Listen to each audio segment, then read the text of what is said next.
केटा यो हेलमेट टोपी यो लुगा लाउँदाखेरि कस्तो फिल भइराखेको छ? एकदम अनुभव एकदम खुसी लागिरहेछ। आफ्नै ठाउँमा काम पाइरहेको छु। विदेश जानुभन्दा यहाँ आफ्नै घर छेउमा काम गर्नु बेस्ट लागिरहेछ। र हामी चाहिँ एकदम होइन आजदेखि चाहिँ एउटा ढुङ्गा फुटाउनलाई आफ्नै घर छेउतिरै रोजगारी बनौँ भनेर हामी चाहिँ पुरा यहाँनिर रेडी भइरहेछौँ अब कामतिर जानलाई। हाम्रो भ्लग अब निरन्तर रहनेछ, तपाईँहरूले भ्लग हेरेर साथ दिनु होला। बिहान चाहिँ हाम्रो अहिलेको ठेकेदार छ, उहाँ हुनुहुन्छ। उहाँ चाहिँ अहिले झम्पलदेखि लिएर कुटेको दालोहरू सबै मिलाइराख्नु भएको छ। दाजु कस्तो फिल भइरहेछ? बबाल छ हजुर? ए ल ल आजदेखि अब सुरु भयो काम हाम्रो।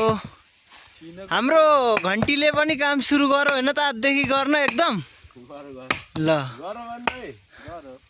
अहिले 4 जना छौँ, अब 1 जना आउन बाँकी छ। 5 जना ग्रुपले आजदेखि काम सुरु गरेको छ होइन। अपडेटहरू भिडियोहरू आइरहेको छ, तपाईँहरू हेरेर साथ सपोर्ट गरिदिनु होला है त।